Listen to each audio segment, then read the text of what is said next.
안녕하십니까. 네. 주말에 감기가 좀 제가 심하게 걸렸어요. 코로나인 줄 알고 검사를 받았습니다. 아니더라고요. 다행히. 열은 없어서 코로나가 아닌 줄 알았는데 그래도 혹시 몰라서 처음 검사 받았네. 정말 심하게 쑤시더라고요. 참. 그래도 공짜로. 조심하세요. 환절기 코로나뿐만 아니라 독감도 조심하시고 특히 공기도 안 좋고 그래서 442페이지 제3자를 위한 계약할 차례입니다.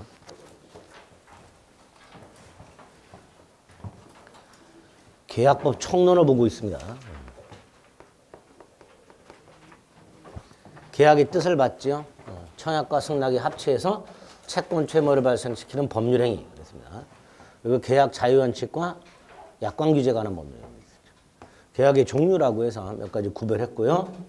중요한 계약의 성립을 받습니다. 특히 527조부터 534조까지 조문 꼭 암기하셔야 된다 그랬습니다. 쌍무계약의 효력이라고 두 개를 봤죠. 동시 이행의 한명권과 위헌부담 여기까지 봤어요. 자, 이제 아주 중요한 또 제3자를 위한 계약. 뜻을 생각해 봅니다. 갑과 을이 매매 계약을 합니다. 갑이 을에게 A 토지를 팔면서 1억을 받기로 했어요. 이렇게 계약을 갑과 을이 하게 되면 당연히 그 계약상 권리와 의무는 계약 당사자에게 발생하는 게 원칙입니다. 그렇죠? 그런데 갑이 을과 계약을 하면서 이렇게 요청을 합니다. 대금은 누구한테 지급해라. 병에게 지급을 하라. 이렇게. 그래서 을이 수락을 합니다. 그러면 을은 갑으로부터 소유권을 넘겨받으면서 대금을 누구한테 지급? 병에게 지급을 해야 되죠. 즉 갑과 을 사이의 매매 계약을 통하여 발생하는 권리 그 중에 갑의 대금 청구권 요게 병에게 생기게 됩니다. 그렇죠? 이렇게 계약 당사자가 아닌 제3자에게 계약상 권리가 생기는 것 요거를 제3자를 위한 계약 이렇게 부릅니다. 얼마든지 이렇게 할 수 있겠죠? 이렇게 할 수 있습니다. 나중에 이제 제3자를 위한 계약하고 비스무리하지만 제3자를 위한 계약인 듯 아닌 듯 이거 구별해야 될 게 좀 있어요. 나중에 구별할 겁니다. 어쨌든 제3자를 위한 계약은 이렇게 제3자에게 권리가 생기는 거다. 그 다음에 제3자를 위한 계약을 하게 되면 마치 대리처럼 세 사람이 등장하죠. 이걸 이제 제3자를 위한 계약 삼면관계 뭐 이렇게 부릅니다. 그 삼면관계가 어떤 구조를 갖고 있는가 이거 좀 생각해 보셔야 돼요. 먼저 제3자를 위한 계약을 요청하는 사람 갑이 을에게 돈을 병에게 지급하라. 이제 이 사람을 요약자라고 부르고요. 수락하는 사람을 낙약자 이렇게 부릅니다. 그리고 요 낙약자가 채무자, 낙약자가 채무자입니다. 제3자를 위한 계약의 조문이나 교재를 보다가 채무자란 말이 나오면 아, 이 사람은 낙약자구나 이렇게 생각하셔야 돼요. 쌍무계약을 체결하면요. 양당사자가 채무자이면서 동시에 채권자잖아요. 그렇죠? 그러니까 단순히 채무자라고 하게 되면 누굴 말하는지 불분명하니까 미리 고정을 해놓은 거예요.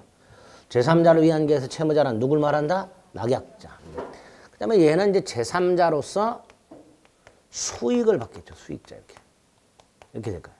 이때 요약자와 낙약자 사이의 관계를 기본관계, 보상관계 이렇게 부릅니다. 기본관계, 보상관계. 반면에 요약자와 수익자 사이 관계를 대가관계 또는 원인관계 이렇게 불러요.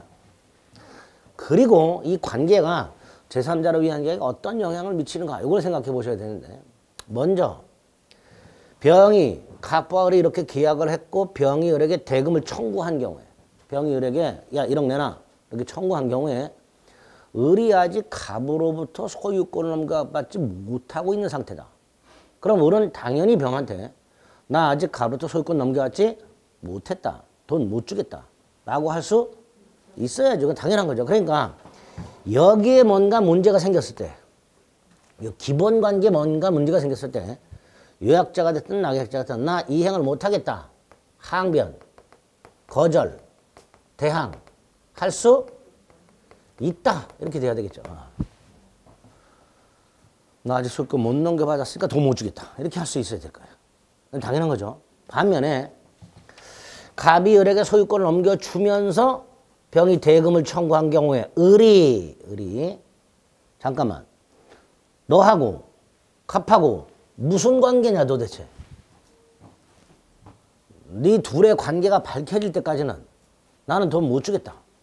이렇게 할 수 있을까요? 없을까요? 없겠죠. 병은 한마디 하겠죠. 네가 오지랖 넓게 그걸 알아서 뭐하냐. 이 갑과 병 사이의 관계는 을에겐 아무런 관심이 없죠. 을은 소유권 넘겨받고 돈 주면 끝이에요. 그러니까 이 둘의 관계가 도대체 뭔지 문제가 있는지 이건 얘가 신경 쓸 일이 아닙니다. 그러니까 설령 여기에 뭔가 문제가 있다 하더라도 낙약자가 됐든 요약자가 됐든 나 못해. 항변, 거절, 대항 할 수 없다. 이렇게 됩니다. 요거를 거의 공식처럼 외우고 계시다가 나중에 지문을 만났을 때 이걸 대입하는 훈련을 하셔야 돼요. 그러면 거의 직관적으로 답을 골라내실 수 있게 됩니다. 우리 교재에도 있었던 것 같은데 447페이지 보세요. 447페이지 보면 예제가 있는데 이렇게 돼 있죠. 갑과 을은 병을 수익자라는 제3자를 의한 계약을 체결했다.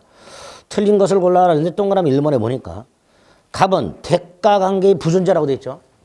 예? 요거 저거 저쩌고. 그럼 끝이 뭘로 끝나면 돼요? 없다. 뭘로 끝났어요? 없다. 옳은 지문이 되는 거예요. 이렇게. 예? 이런 식으로 고르는 거예요. 그러니까 이렇게 고르면 오류 없이 얼마든지 답을 골라낼 수 있어요. 그렇게 안 하고 괜히 생각하면요. 시간만 질질 흐르고요. 답을 제대로 못 고르는 경우가 생길 수 있습니다. 무슨 말씀인지 아시겠죠? 꼭 기억을 해 두셔야 됩니다. 어디 또 있었는데.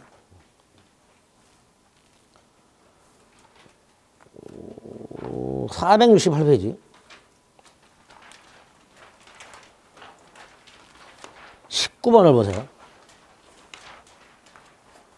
468페이지 19번을 보면 낙약자는 이렇게 돼 있고요. 항변으로 있다라고 돼 있죠. 그럼 여기 보세요. 항변으로 있다라고 돼 있죠. 그럼 이거죠. 기본관계, 보상관계. 1초 만에 골라지죠. 그죠? 네. 이제 다른 사람들이 물어볼게. 이게 다 왜 이거냐? 그럼 몰라. 그냥 이렇게 대입하라. 이렇게 되는 거야. 설명은 못해. 네, 설명 못해. 그러나 답은 골라. 우리는 그렇게만 하면 돼요. 아시겠죠? 꼭 기억해 두셔야 돼요. 공식처럼. 네. 자, 네 번째. 제3자를 위한 계약이 성립하기 위한 요건. 요건. 두 가지가 필요하죠. 요약자와 낙약자 사이에 유효한 쌍무계약이 일단 체결돼야 되죠. 매매와 같은 유효한 쌍무계약이 체결이 돼야 돼요. 이건 당연한 거고요. 이렇게 쌍무계약을 체결하면서 플러스 특약을 해야 돼요. 무슨 특약? 병에게 이행하기로. 그죠? 이걸 제3자 약관이라고 해요. 자, 여기서 이제 제3자와 관련해서 몇 가지. 첫째, 이 제3자는 제3자를 위한 계약 당시에 현존할 필요 없고 특정되어 있을 필요 없다. 이렇게 얘기합니다. 예. 이유는 이런 거죠. 아기를 가진 친구에게 갑이 애기 용품을 사줘요. 자, 이때 이 애기 용품 누구 거죠? 베네 쪽으로 이런 거 누구 거예요? 장차 태어날 애기 거죠. 그러니까 갑이 애기 용품을 이렇게 사주는 것은 결국 장차 태어날 아기를 위한 거예요. 그런데 이 애기 태어났어요? 안 태어났어요? 아직? 이름 지어졌어요? 안 지어졌어요? 현존해 있지도 않고 특정돼 있지도 않아요. 그렇지만 계약. 이렇게 제3자를 위한 계약은 그 제3자가 태아여도 되고 설립중 법인이어도 되고 그래서 계약 당시 현존 특정되어 있을 필요가 없다. 이렇게 얘기합니다. 두 번째, 제3자를 위한 계약은요. 제3자에게 권리가 생기는 거예요. 얘한테. 그래서 낙약자를 채무자라고 고정시켜 놓은 거예요. 그런데 갑과 을이 이렇게 계약을 합니다. 갑이 이렇게 땅을 팔면서 내가 대금 1억을 안 받을 테니까 을 너 병한테 꿔준 돈을 받지 말아라. 을이 알았다. 만약에 이렇게 계약을 했다면 병은 을에 대해서 권리를 취득하는 게 아니라 채무를 면제받는 거예요. 그죠? 이것도 제3자를 위한 계약이냐? 그렇다. 제3자를 위한 계약은 원칙적으로 제3자에게 권리가 생긴 건데, 권리가 생기는 건데, 우리 대법원은 제3자가 의무를 면제받는 거, 제3자가 낙약자에 대해서 부담하고 있는 의무를 면제받는 거, 이것도 제3자를 위한 계약에 준하여 유효하다. 이렇게. 세 번째, 낙약자를 뭘로 고정시켰어요? 채무자. 그럼 얘는 채권을 취득하는 거죠. 그런데 우리 대법원 제3자가 취득한 채권에 한정하는 게 아니다.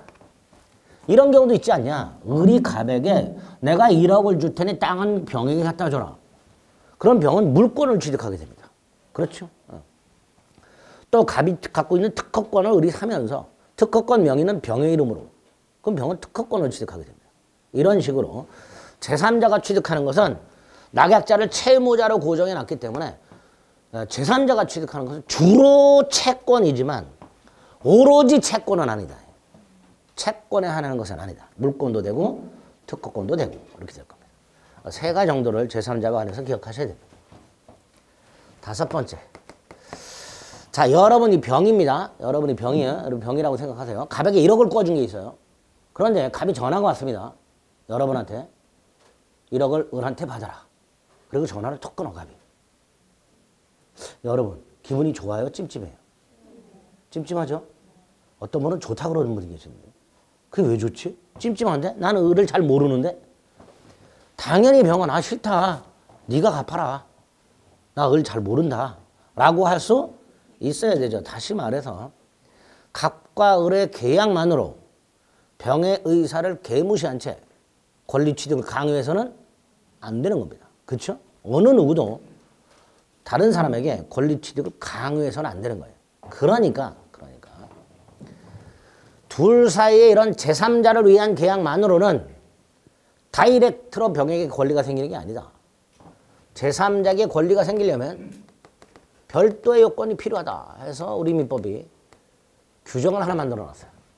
제3자에게 권리가 생기려면 자 다시 한번 여러분 병이에요. 갑이 돈을 을에게 받아라 그랬어요. 여러분이 갑에게 알았다.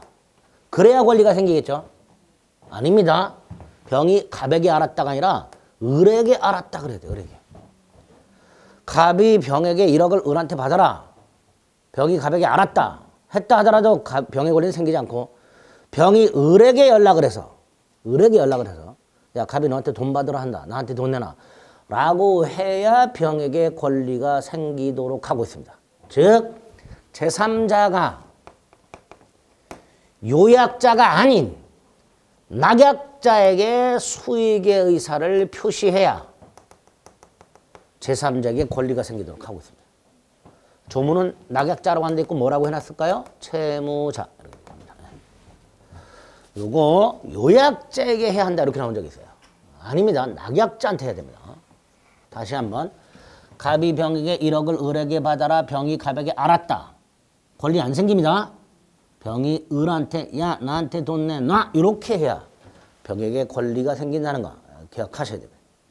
첫 번째. 두 번째, 당연히 제3자의 소유의 의사표시는 제3자 권리 발생 요건에 불과할 뿐 제3자를 위한 계약의 성립 요건도 유효 요건도 아닙니다. 다시 말해서 얘가 수익의 의사를 표시하지 않고 있다 하더라도 병의 권리가 발생하지 않을 뿐 둘 사이의 계약은 이미 유효하게 성립이 되어 있는 상태입니다. 제3자를 위한 계약의 제3자의 수익의 의사 표시는 제3자를 위한 계약의 성립 요건도 유효 요건도 아니다. 제3자 권리 발생 요건에 불과하다. 첫 번째. 두 번째. 그러니까 요약자에게 해야 된다. 권리 발생 요건에 불과하다. 세 번째. 병은 을에게 수익의 의사를 표시해야 될 의무가 있는 걸까요? 권리일까요? 병은 을에게 수익의 의사 표시를 해야 될 의무가 있는 걸까요? 아니면 병이 선택해서 할 수도 있고 안 할 수도 있을까요? 할 수도 있고 안 할 수도 있죠. 병은 싫을 수도 있어요. 그러니까 이 병의 수익의 의사 표시는 을에 대한 권리가 되는 거예요. 자유야. 병이 수익의 의사 표시할 거예요. 그리고 일방적인 거야. 한다면 일방적인 거야. 병이 을한테 야 나한테 1억 내라 그럴 때 을이 싫어 이렇게 할 수가 없어요. 왜? 을은 이미 갑이 을에게 1억을 병에게 주라 했을 때 승낙을 한 놈이잖아요. 그러니까 병이 을한테 1억 내놔 그랬을 때 을이 또다시 승낙을 할 필요는 없는 거예요. 결국 병의 수익의 사표시는 일방적인 겁니다. 자, 일방적이면서 권리, 형성권이라고 부르죠. 일방적이면서 권리를 뭐라 한다고요? 형성권. 일방적 권리, 일방적 권리. 일방적 권리는 항상 언제까지 행사할 것인가 행사 기간에 문제가 있고요. 형성권 행사 기간은 제척 기간이라고 한다라고 취소해서 말씀드렸어요. 이때 이 기간은요. 법에서 정해놓은 경우가 있어요. 취소권처럼. 법률행위 한 날부터 10년, 추인할 수 있는 날부터 3년 이렇게. 만약에 법에 규정이 없을 때는 당사자가 약정할 수 있어요. 세 번째, 법에 규정도 없고 약정도 없어. 10년이에요. 그럼. 몇 년? 10년. 요때 문제가 생깁니다. 병의 수익예사 표시 행사 기간을 약정하지 않은 경우에 10년이니까 최악의 경우에 병은 10년 동안 수익예사 표시를 하지 않고 있을 수가 있어요. 수익을 받겠다, 안 받겠다 아무 말 없이 민기적 거릴 수 있어요. 그럼 그동안에 얘는요. 병에게 대금을 지급하지 못하니까 물건을 못 넘겨받게 됩니다. 그렇죠? 병의 수익예사 표시를 하지 않으면 병의 을에 대한 권리는 발생하지 않고 따라서 을의 병에 대한 지급 의무도 없기 때문에 을은 지급을 못하니까 갑으로부터 물건을 넘겨받지 못하는 이런 문제가 생기게 됩니다. 그래서 이런 경우에 채무자가 제3자에게 수익을 받을 거냐 물어볼 수 있도록 해놨습니다. 너 돈 받을 거냐 안 받을 거냐 네가 아무 말을 안 하고 있어서 내가 물건을 못 받고 있지 않냐 대답을 해라 이렇게. 이걸 최고라고 합니다. 자, 이때 병 대답을 해줄 의무가 있다 없다? 없죠. 없죠. 여러분들도 대답 안 하시잖아. 제가 뭐 물어봐도. 왜 안 해? 의무가 없으니까. 대답 안 해도 돼요. 따라서 만약에 병이 대답을 해주면 좋은데 안 했다. 그럼 수익을 거절한 것으로 본다. 요거를 수익예사 표시에서 기억하셔야 됩니다. 여섯 번째, 제3자를 위한 계약의 효력. 제3자가 수익예사 표시 전과 후로 나눠서 효력이 다르다. 특히 후. 병이 낙약자인 채무자에게 수익예사를 표시하게 되면 병은 을에 대한 직접적 권리가 생겨. 이 병의 권리가 생긴 이후에는 첫째, 요약자와 낙약자는 적어도 둘 사이의 합의로 제3자의 권리를 변경시킬 수도 없고 소멸시킬 수도 없다. 이렇게 놨습니다. 병이 수익예사 표시한 후에 갑이 을과 5천만 원만 주기로 변경하거나 아예 주지 않기로 소멸시키거나 이런 거 하면 된다 안 된다? 안 된다. 제3자 수익예사 표시 후 제3자 권리를 변경 소멸시키지 못한다. 라고 되어 있어요. 조문에. 근데 합의로 소멸시키지 못한다. 두 번째, 여기 제일 중요하죠. 병이 수익예사 표시했다면 을은 병에게 대금을 지급해야 되죠. 그런데 낙약자가 병에게 채무를 이행하지 않고 있다. 자, 채무 불이행이 있다면 세 가지 효과가 생깁니다. 첫째, 계약의 해제.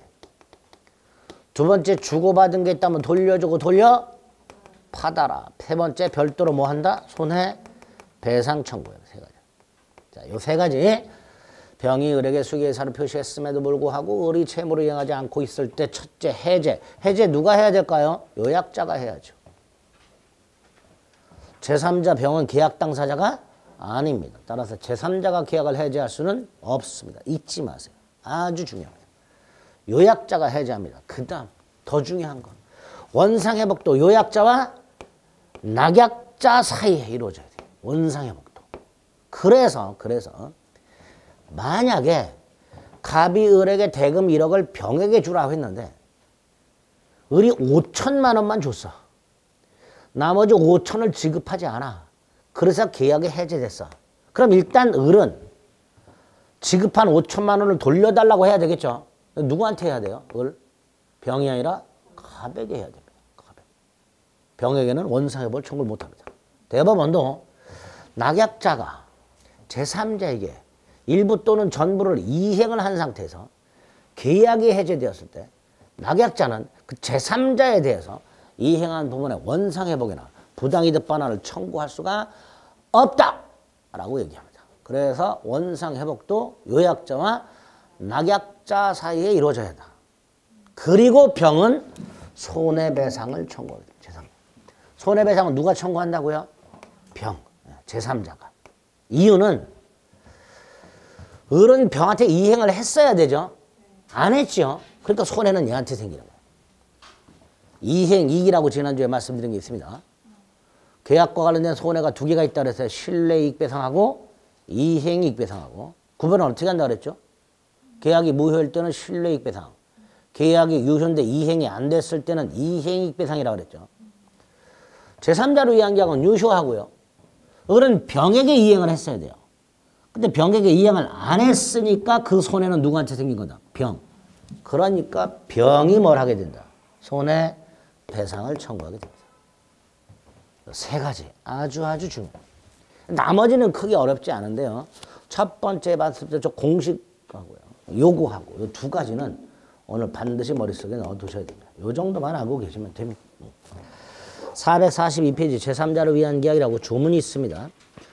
539조 1항과 2항이죠. 2항에 보면 제3자가 누구에게 표시하라고 돼 있어요? 채무자라고 돼 있죠. 요약자가 아니라 낙약자를 말합니다. 낙약자. 밑에 1번에 양가로 1번. 의 양가로변의 법적 성질이 동그라미 1. 동그라미 2번은 첫 번째 줄 제3자권의 뜻 정도만 일단 생각합니다. 오른쪽이 기억. 제3자를 위한 계약은요, 뭐 특별한 계약이 아니고요. 매매와 같은 일반 계약을 하면서 제3자권을 삽입한 것에 불과합니다. 니은의 판례. 채무를 면제해 주는 것도 된다. 디귿. 보통 채권이지만 채권에 한하는 것은 아니다. 그 다음에 계약의 원인 관계라고 한 장을 넘기면 보상 관계와 대가 관계가 나와 있습니다. 그거 확인하셔야 돼요. 왼쪽 기출 보세요. 보상 관계의 하자라고 돼 있죠? 그럼 있다로 끝나면 되고요. 두 번째 기출은 대가 관계 하자라고 돼 있죠? 없다로 끝나면 되죠. 자, 오른쪽 계약의 효력의 양가로의 동그라미 1번. 동그라미 2번에 540조. 최고할 수 있다. 확답이 없으면 거절한 것으로 본다. 조문 암기. 밑으로 쭉 내려 3번에 동그라미 기억. 동그라미 3번에 기억. 다음 페이지 가운데 끼어 있는 거 니은. 판례 1번, 2번.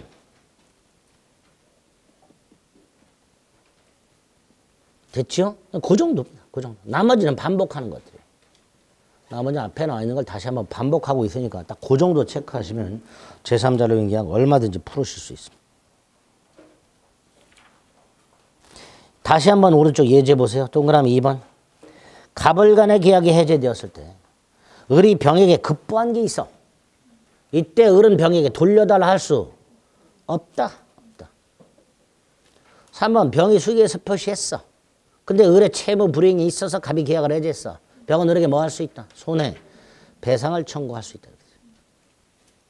자, 이 제3자를 위한 계약의 제3자는 제3자를 위한 계약이 무효 취소 해제됐을 때 보호되는 제3자일까요? 아닐까요? 아닙니다. 얘는 보호되는 제3자가 아니라 손해배상 청구하면 돼요. 그러니까 굳이 얘는 보호되는 제3자에 포함시킬 필요가 없습니다. 4번. 5번 수기에서 표시한 병은 누구에게 직접 이행을 청구할 수 있다? 을에게. 이렇게 되어 있죠. 이런 식으로 지문이 나오게 됩니다. 크게 어렵지 않죠? 이 정도입니다. 제3자를 위한 계약. 아주 어려운 것 같아도 시험 지문으로 나오는 건 딱 정해져 있으니까 그 정도 머릿속에 숙지하시면 되겠습니다. 총론의 마지막 해제가 나오고요. 그 중에 해제만 보시면 됩니다. 해제만. 해제는 계약이 일단 성립이 됐고 유효해요. 그런데 이 계약을 한 후에 일정한 사유가 생겼고요. 이 일정한 사유를 근거로 이걸 해제 사유라고 합니다. 이 사유를 근거로 계약을 소급해서 소멸시키는 일방적인 의사표시를 해제라 한다. 이게 해제예요. 이 뜻입니다. 개념 요소를 딱딱 나눠서 머릿속에 암기하셔야 됩니다. 그래야 해제와 비슷하지만 구별해야 될 개념 5개를 구별하실 수 있게 됩니다. 첫째가 철회. 철회는 지난주에 제가 청약할 때 이랬죠. 청약이 상대한테 도달하기 전에는 뭐 할 수 있다? 철회할 수 있다. 도달한 후에는 철회하지 못한다 그랬죠. 아하, 철회라는 건 의사표시가 효력이 생긴 후에는 못하는구나. 의사표시가 효력이 생기기 전에 그걸 소멸시키는 것을 철회라고 하는구나. 이렇게 되죠. 두 번째, 민법 총칙에서 취소를 받죠. 취소는요, 법률 행위 당시에 제한 능력자, 차고, 사기 강박이 있을 때 취소할 수 있었죠. 아, 취소 사유는 행위 당시 존재해야 되는구나. 해제 사유는 계약 이후에 발생하는구나. 구별이 되죠. 계약 당시냐, 계약 이후냐. 세 번째, 여러분들이 학원을 다니다가 중간에 그만둬요. 뭐라고 그만둬요? 앞으로 안 나올 거예요. 그리고 그만두죠. 장래를 향하여 소멸시키는 거. 이게 해치. 해제는 소급 소멸. 해지는 장래 소멸. 이렇게 되죠. 네 번째, 해제는 일방적인 거고 단독행위죠. 그런데 당사자가 만나가지고 야, 기존의 계약을 해제할래? 라고 청약을 하고 상대방이 수락을 해. 합의 해제. 해제는 단독행위. 합의 해제는 기존의 계약을 해제하기로 하는 또 다른 계약. 이렇게 되죠. 합의 해제와 해제는 당연히 구별이 돼야 되고요. 당연히 단독행위인 해제에 관한 규정을, 해제 규정을 합의 해제에 적용해서는 안 되는 게 원칙이 됩니다. 단독행위와 계약은 그 성질이 다르죠. 그러니까 단독행위에 관련된 민법 규정들을 해제 계약에다가 적용해서는 안 됩니다. 특히 두 가지. 계약을 해제하는 손해배상을 청구할 수 있도록 되어 있지만 합의 해제는 손해배상 청구할 수가 없고요. 계약이 해제된 경우 돈을 돌려줘야 되는 사람은 이자를 붙여서 돌려주도록 하고 있습니다. 그러나 합의 해제는 그냥 돈만 돌려주면 되고요. 이자 가산할 필요가 없습니다. 두 가지는 꼭 기억하셔야 돼요. 합의 해제 손해배상 청구할 수 없고 금전 반환 시 이자 가산 의무 없다. 꼭 기억하셔야 됩니다. 두 가지. 마지막으로 해제는 해제하겠다고 의사를 표시해야 돼요. 그런데 해제하겠다고 말을 할 필요 없이 자동으로 해제되는 경우가 있더라고요. 그런데 계약이 자동으로 해제되려면 당사자가 계약을 하면서 특약을 따로 해야 되고요. 이걸 실권약관이라고 합니다. 그리고 판례가 2개가 있네요. 그중에 하나. 실제 이렇게 당사자가 특약을 합니다. 중도금을 지급하지 않으면 계약은 자동 해제된다. 이렇게. 만약에 이렇게 특약을 했는데 실제 매수인이 중도금을 지급하지 않으면 매도인은 굳이 주둥이 아프게 해제한다는 말을 할 필요 없이 당연히 자동 해제되겠죠. 미리 특약을 해놨으니까. 이런 걸 뭐라 한다? 실권약관. 이렇게 해제와 관해서 5가지 개념을 구별해달라. 세 번째, 어떤 경우에 해제를 할 수 있는가? 해제 사유 또는 해제권 발생 원인이라고 합니다. 우리가 민법 총칙에서 봤던 큰 줄기 2개. 당사자 합의로 성립하는 경우와 법률 규정에 의해 성립하는 경우. 그죠? 2가지겠죠. 합의로 성립하는 경우가 약정해제. 이런 경우에 해제하기로 하자 미리 약속을 해놓은 경우. 약정해제. 법에서 정해놓은 경우. 법정해제. 이렇게 되겠죠. 이 법정해제가 중요하고요. 법정해제 99.99%가 채무 불이행. 이 채무 불이행이 5가지 정도 유형이 있습니다. 학자에 따라서는 마지막 건 논란의 여지가 좀 많습니다. 첫째가 이행지체. 두 번째가 이행불능. 불완전이행. 부수적 채무불이행.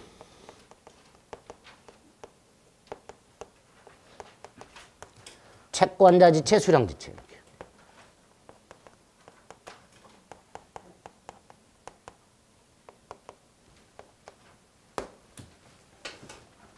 이 중에서 모든 계약에 공통적으로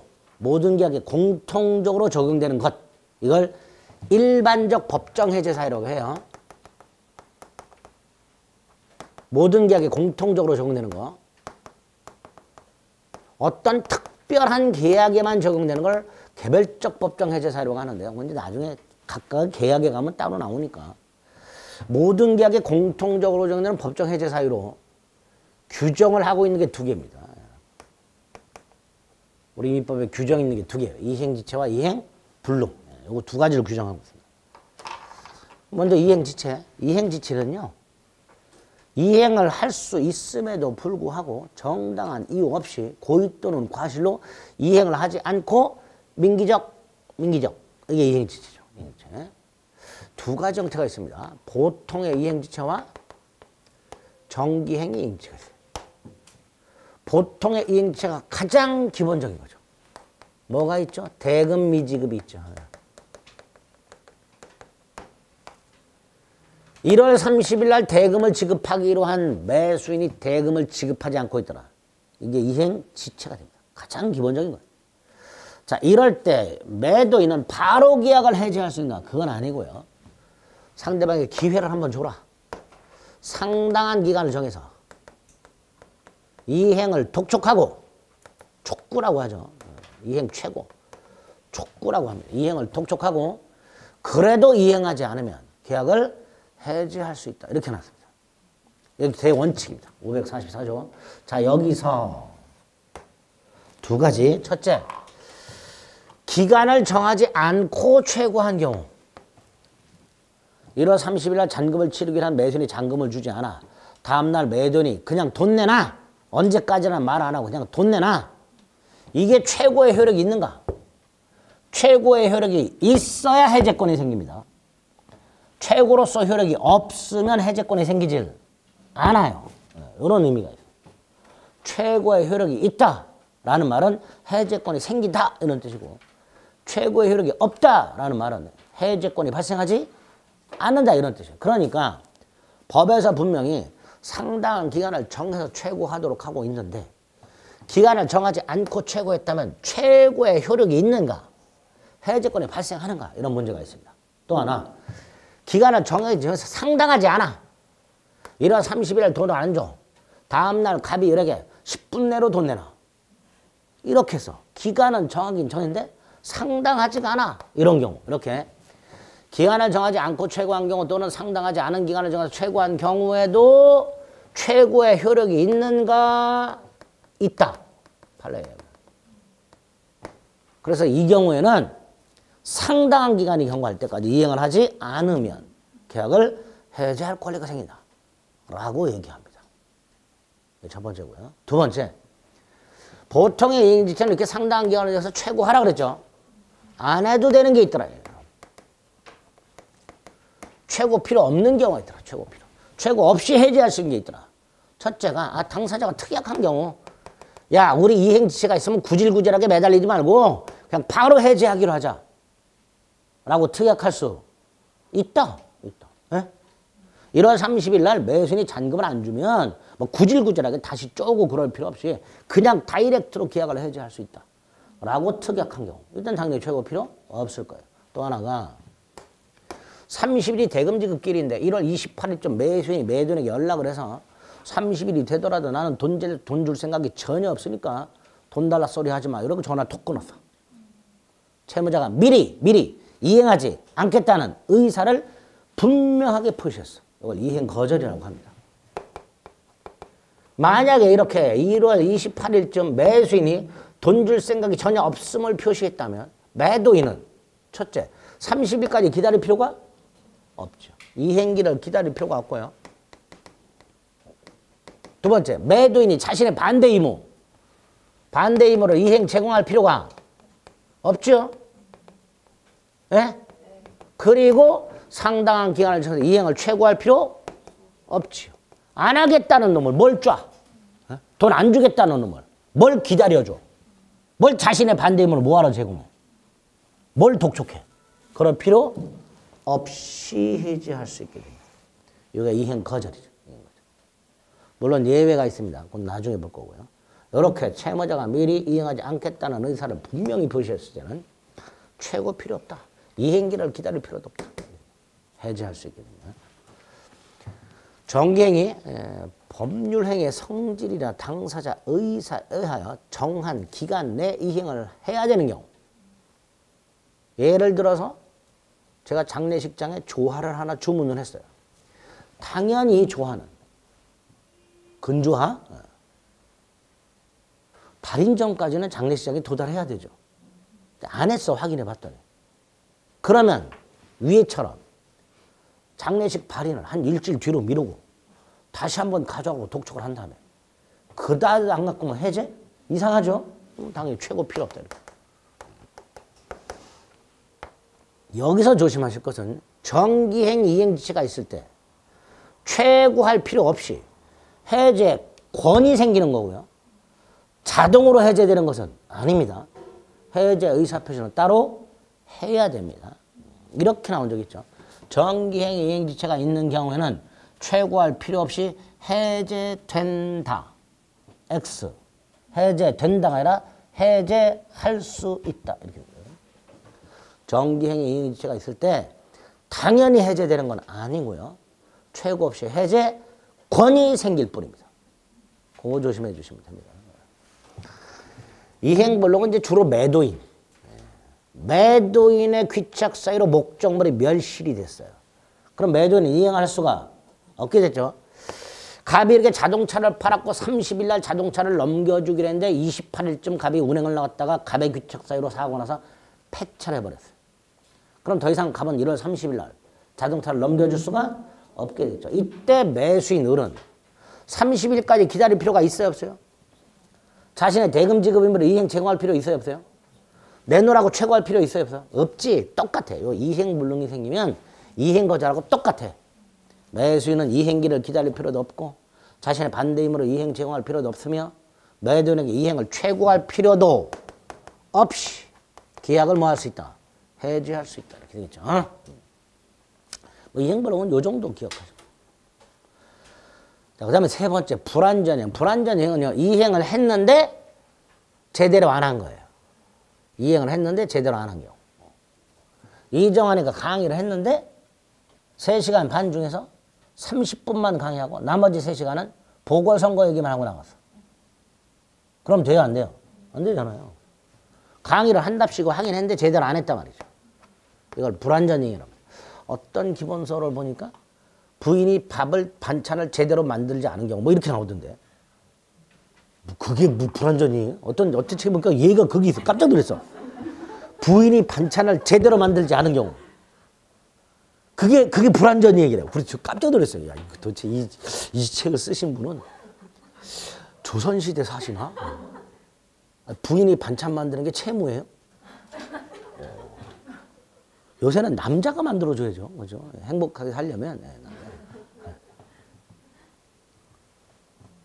반찬 투정 같은 거 하면 안 되죠. 주는 대로 먹어야지. 주는 대로 먹어야지. 깜짝 놀랐어요. 그 예를 보고. 어쨌든 이렇게 불완전 이행이 있을 때 어떻게 할 거냐 말이죠. 둘로 나눕니다. 완전 이행이 가능한 경우와 불가능한 경우로 나눠요. 여기서 완전 이행을 두 글자로 추완이라고 합니다. 뭐라 한다? 추완. 완전 이행, 이게 가능한 경우와 불가능한 경우로 나누는데 쉽게 생각하세요. 이정환이 보강이 가능한 경우. 그러면 상당한 기간을 정해서 보강하라 하면 되죠. 최고하고 완전 이행을 최고하고 그때도 이행하지 않으면 해제할 수 됩니다. 반면에 보강이 불가능한 경우 시험 전날 찍어주겠다고 기어 들어와 가지고 다른 얘기만 하고 나갔어. 그럼 여러분들이 시험을 다음 내년으로 미루고 생각만 해도 끔찍하죠. 최고 안 된단 말이에요. 이런 경우. 이렇게. 불완전 이행했을 때는 그 불완전 이행한 채무를 완전하게 이행이 가능하냐 불가능하냐 나눠서 이렇게 처리하게 됩니다. 네 번째, 부수적 채무래. 여기서 말하는 부수적 채무는요, 특약을 통해서 발생한 채무 생각하시면 돼요. 특약상 채무. 임야 매매 계약을 했다. 1억에. 그러면 임야 소유권 이전과 1억 지급이 주된 채무죠. 근데 특약을 했다. 매도인은 이면에 묘지 두기를 이전하기로. 요 매도인의 묘지 이 두기 이전 채무가 바로 특약을 통하여 발생한 부수적 채무 이렇게 됩니다. 부수적 채무는 특약상 채무 이렇게 생각하시면 돼요. 그런데 매도인이 임야 소유권은 넘겨주는데 끝내 묘지는 이전하지 않아. 부수적 채무 불이행이죠. 이럴 때 매수인은 계약을 해제할 수 있는가? 안 된다. 부수적 채무 불이행을 이유로는 원칙적으로 계약을 해제할 수가 없다가 판례입니다. 물론 당사자가 부수적 채무 불이행을 이유로 해제할 수 있다라고 약정을 하는 건 상관이 없어요. 네? 근데 그런 약정이 없는 한 부수적 채무 불이행을 이유로는 계약을 해제할 수가 없다가 판례입니다. 마지막 이제 요건 이제 논란의 여지가 있는데 이유가 이래요. 이 채권자 지체는요. 요 이행지체 동전의 양면이에요. 당연하죠. 매수인이 대금을 지급하지 못해요. 그래서 물건을 수령을 못해. 대금을 못 주니까 물건을 못 받을 거 아니에요. 이거예요. 이행지체와 수령지체는 동전의 양면입니다. 그래서 매도인은 상당한 기간을 위해서 돈을 내놔. 앤드 물건을 수령해 가. 하면 됩니다. 이행지체와 수령지체는 같이 연결해서 기억하시면 돼요. 언제까지 돈을 내놔. 그리고 물건을 가져가. 그런데 끝내 가져가지 않으면 계약을 해지할 수 있다. 이렇게 해석하면 되겠죠. 그죠? 타사. 그리고 나서 모아서 외울 게 있죠. 최고 필요 없는 거. 우리 지난 순환에 3개 외웠었어요. 오늘 2개 추가하면 돼요. 보통 이행지체에서 2개. 미리 특약 항정하고 이행 거절하고. 그리고 지난 시간에 순환에 외웠던 거 3개 추가. 정기행위, 이행불능, 추한 불가. 이게 뭐가 필요 없다? 최고 필요 없다. 외우자. 최고 필요 없다. 물어봅니다. 요거. 최고를 요하는 것은 최고를 요하지 않는 것은 이렇게 그러니까 최고 필요 없는 것들을 기억을 좀 해달라. 자, 요렇게 해제권이 생겨. 그 해제권을 행사할 것인가 말 것인가. 해제권자의 자유죠. 자유라는 건 권리라는 거예요. 의무가 아니야. 갑이 해제권이 있다 해서 해제를 해야 될 의무가 있는 건 아니랍니다. 권리입니다. 권리. 그리고 일방적인 거라 그랬어요. 권리면서 일방적이다. 무슨 권? 권리면서 일방적이다. 무슨 권? 형성권. 역시 행사 기간에 문제가 있겠죠. 당사자가 행사를 정하지 않아요. 몇 년? 10년. 해제권. 그러니까 만약에 갑과 을사의 계약이 있었는데 갑에게 해제권이 있고 이 해제권 행사 기간을 정하지 않았어. 그럼 갑은 10년 내만 해제하면 되죠. 그럼 을의 입장에서는 좀 답답하죠. 갑이 해제를 하지 않고 있다면 저 자식이 도대체 언제 해제하려고 그러지? 궁금하단 말이죠. 그래서 아까 제3자를 위한 계약하고 똑같이 물어볼 수 있어. 너 해제할 거야 말 거야? 이렇게. 해제권 행사 기간을 정하지 아니한 경우에 상대방은 해제권자를 상대로 상당한 기간을 정하여 해제권 행사 여부 확답, 해제권을 할 거냐 말 거냐를 물어볼 수 있고요. 갑이 확답이 없으면 해제한 걸로 본다. 1번 해제권 소멸한다. 2번 해제권 소멸.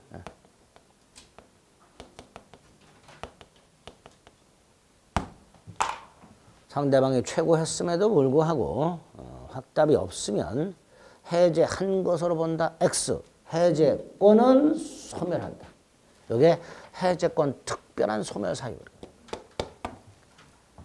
해제한다면 분류식이죠. 명시묵시 불문하고요. 뭐 이런 것들이죠. 기본적으로. 그중에 요거 최고에 의한 후멸. 요거 하나 기억을 좀 해주시기 바랍니다.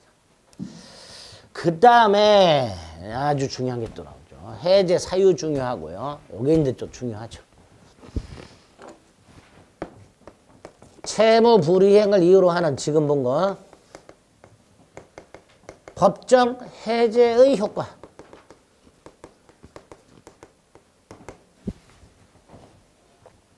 그냥 해제 효과라고 하게 되면 이렇게 채무 불이행을 이유로 한 법정 해제 효과를 말하게 되는데요.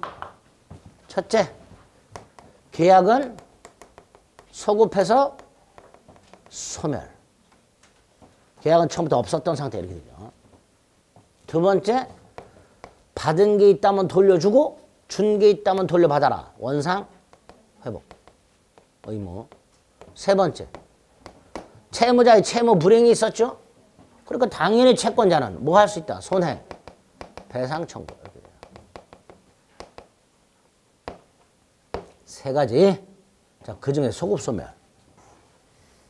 이런 경우에 문제가 심각해진다. 소급소멸은 1월 10일 날 갑을 사이에 A 토지를 매매하기로 했다. 1월 20일 날 을이 중도금을 주면서 등기를 먼저 넘겨주면 담보대출 받아가지고 잔금을 치르겠다. 갑이 을을 믿고 등기를 넘겨줬다. 그럼 일단 을은 등기를 넘겨받았으니까 소유권 취득하겠죠. 그런데 을이 약속을 안 지킨다. 잔금을 안 준다. 기다리다 갑이 계약을 해제했다. 계약을 해제하게 되면 계약은 소급해서 소멸하게 된다. 다시 말해서 갑과 을은 계약을 한 적이 없었던 상태로 되돌아간다. 따라서 우리 대법원 갑이 계약을 해제하게 되면 이 을등기 말소할 필요 없이 소유권은 당연히 갑에게 복귀. 여기 판례 문구죠. 자, 소유권은 갑에게 당연히 복귀한다는 말은 정확하게는 소유권은 을에게 이전된 적이 없었다 이런 뜻이에요. 그러니까 이 을등기는 뭐가 된다? 무효가 돼버린다. 무효. 을등기는 무효가 된다. 그래서 갑은 복귀한 소유권에 기초하여 이 무효인 을등기에 대해서 말소하라. 청구할 수 있다 없다? 있다. 소유권자는 갑인데 등기는 을에게 있으니까 당연히 갑은 등기 말소해라. 청구할 수 있게 되죠. 이때 이 말소 청구권, 소유권에 기초한 물권적 청구권이라고 부릅니다. 나중에 물권 가서 할 겁니다. 어쨌든 갑은 말소를 청구할 수 있고요. 을이 말소를 하게 되면 더 이상 문제 없이 갑을 간의 관계는 정리가 될 겁니다. 여기서 을에게 등기가 이전된 1월 20일부터 갑이 계약을 해제하여 을등기가 말소가 되는 2월 10일까지 이 사이 소유권은 이미 누구한테 되돌아와 있고 등기는 아직 누구한테 남아있고 그래서 을이 팔아먹는 경우가 생긴다. 요게 문제가 된다. 근데 요 병은요. 을등기가 무효잖아요. 을은 권리자가 아니잖아. 결국 을은 병은 무권리자하고 거래한 거예요.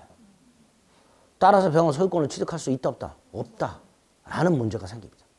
그래서 우리 민법은 548조 1항 단서에서 갑을 간의 계약이 해제되었다 하더라도 제3자 권리는 해하지 못한다라고 해서 제3자를 보호하는 규정을 두고 있습니다.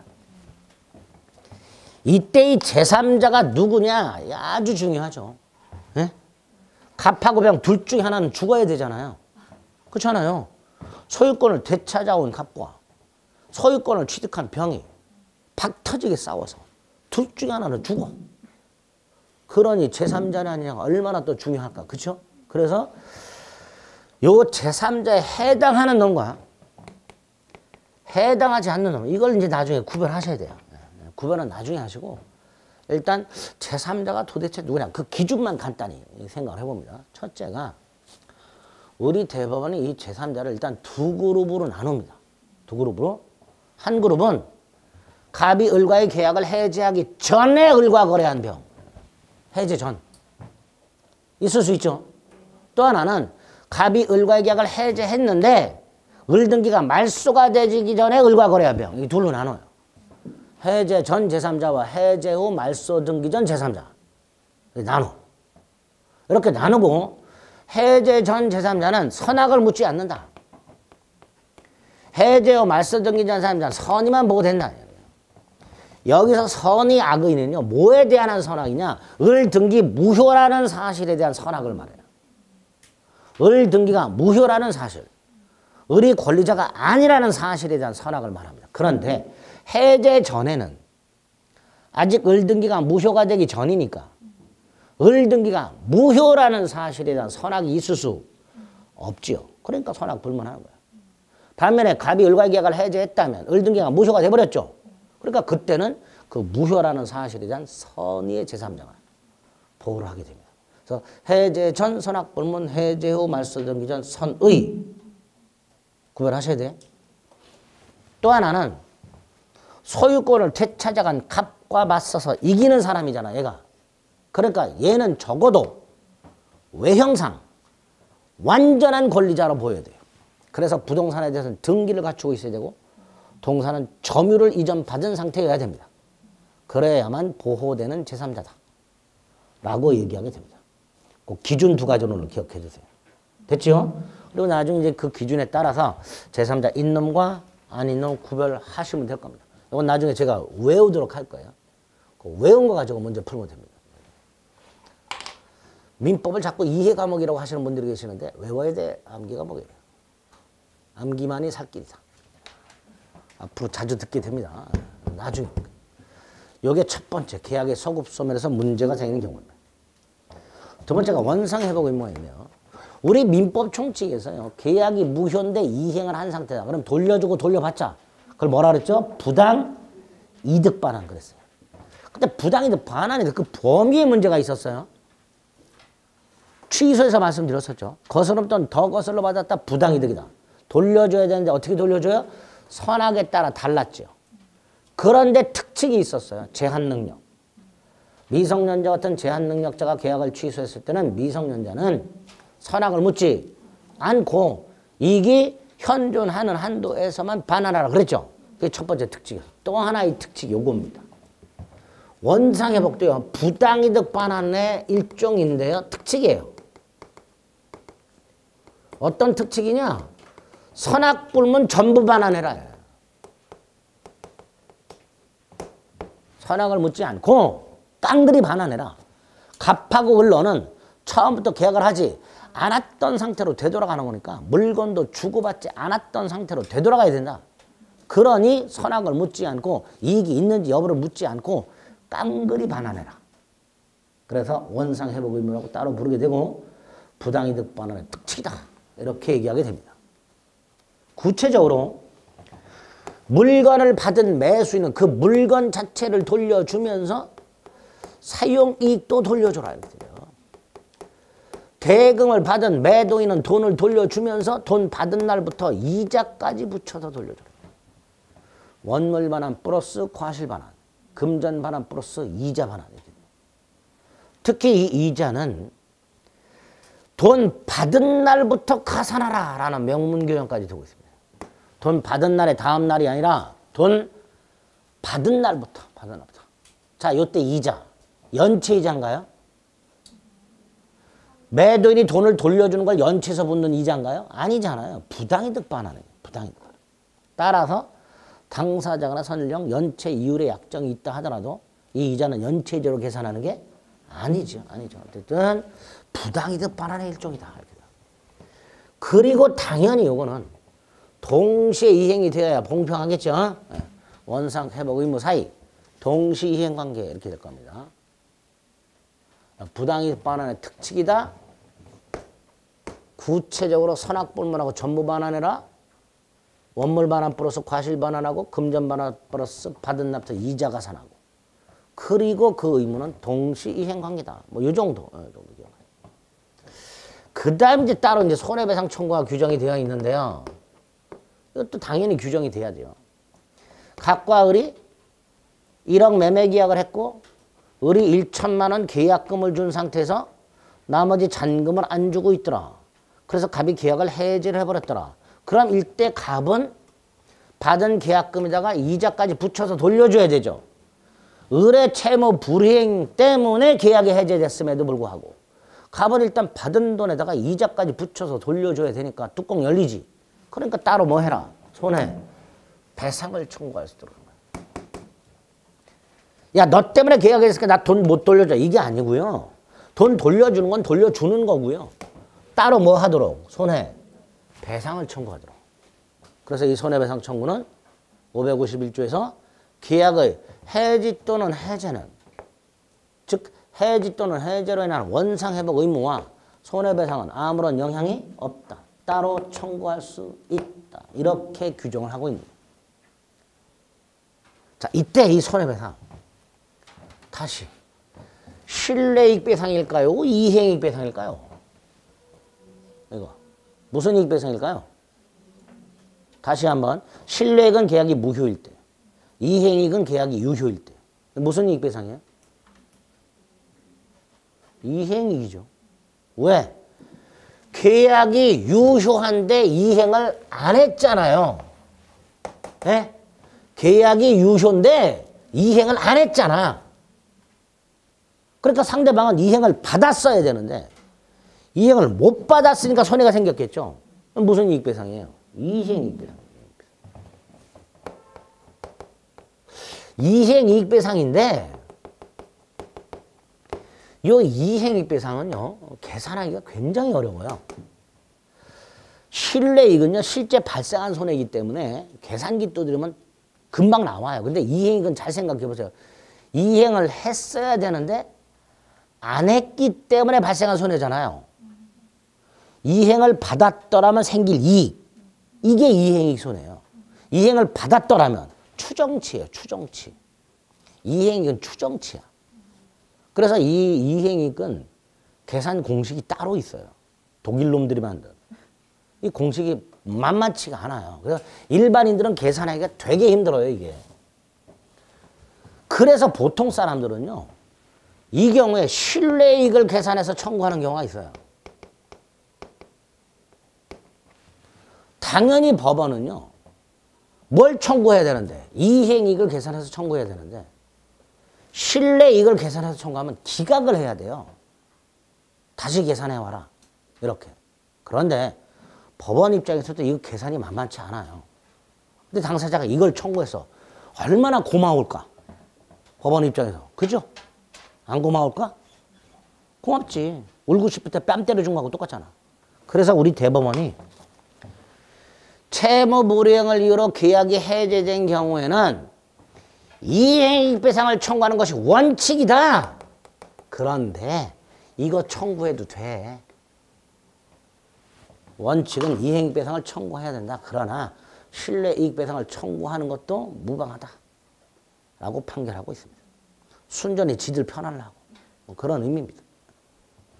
요 정도 448페이지 해제의 뜻이 있습니다. 확인하시고 해제권의 종류 확인하시고요. 약정, 법정 두 개가 있다. 구별되는 개념들이 나오죠. 취소는 나중에 하시고 오른쪽에 해제 계약. 특히 동그라미 2번. 해제 계약권 동그라미 2번. 다음 페이지에 조건이라고 실권 약관이 있죠. 거기 판례가 하나 있죠. 자, 중도금 미지급. 그거 확인. 중도금 미지급하면 자동 해제된다. 특약. 그거.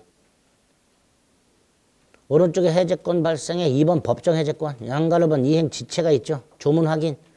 조문 확인의 세 번째 줄 그러나 채무자가 미리 이행하지 않겠다는 의사를 표시. 이게 뭐예요? 이행, 거절, 최고를 요하지 않는다. 이렇게 돼 있죠. 최고 필요 없다.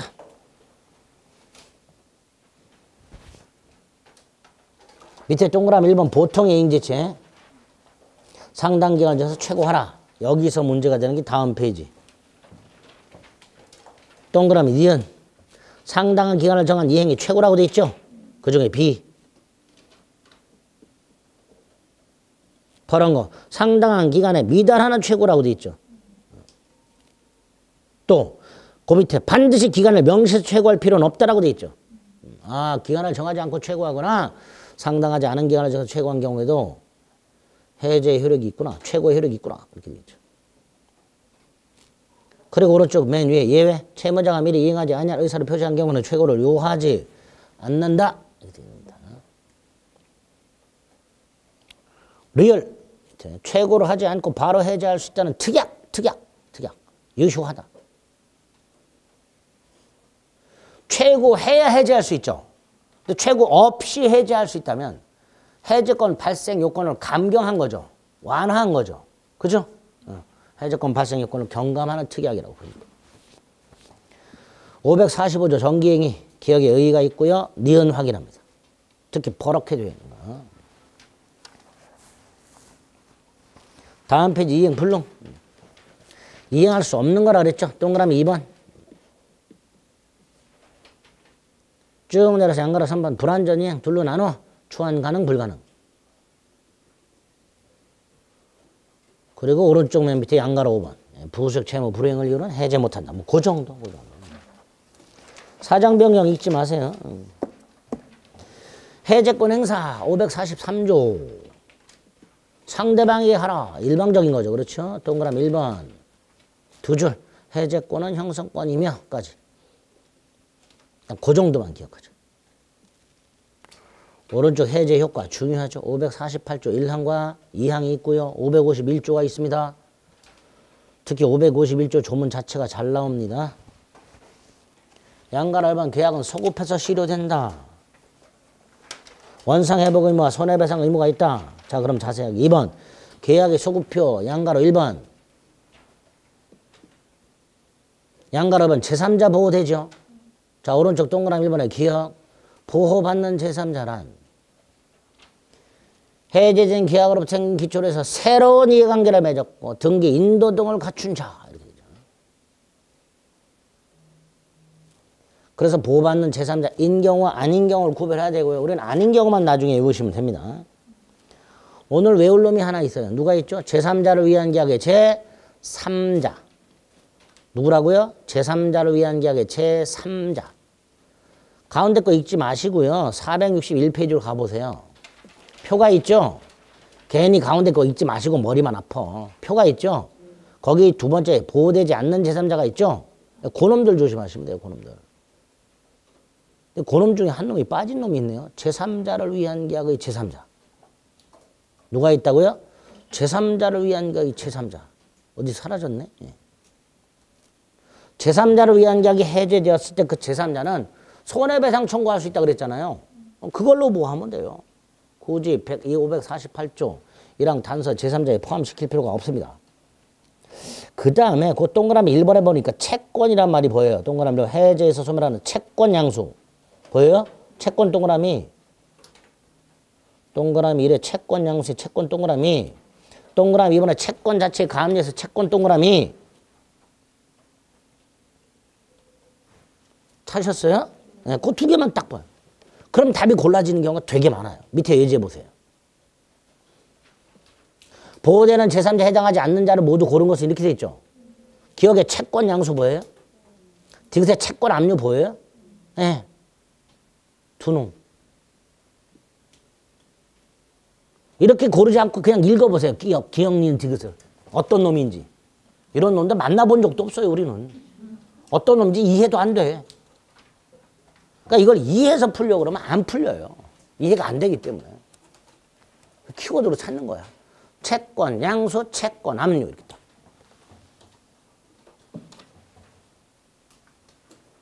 아시겠죠? 그렇게 하면. 나중에 다시 한번 하겠습니다. 462페이지 원상회복. 동그라미 1번에 성질. 5번째 줄까지. 이거 7번째 줄까지군요. 쭉 선악 이익 여부를 묻지 않고 전부를 반환해야 한다. 거기까지. 동그라미에 기억, 니은. 판례 보면 이렇게 돼 있죠. 두 번째 줄 이자를 부과함은 네 번째 줄 지체로 인한 것이 아니므로 마지막 줄 법정이자를 부과하라. 그죠? 요 이자는 연체이자가 아니다 이런 뜻이죠. 연체이자. 반환 의무에 불과하죠. 부당이든 반환 의무에 불과하죠. 연체이자가 아니라 이런 뜻이죠.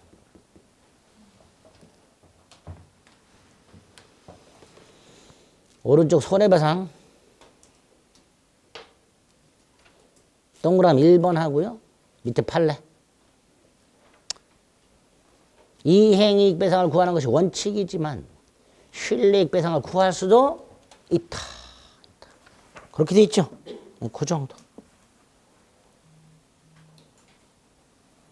그리고 한 장을 넘기면 해제권 소멸이라고 양가로 1번 최고에 의한 소멸이 하나 있습니다. 그거 하나 확인하자. 됐죠? 네, 그 정도 확인하시면 됩니다. 그래서 계약 총론이 끝이 났네요. 좀 쉬었다가 강론 보겠습니다.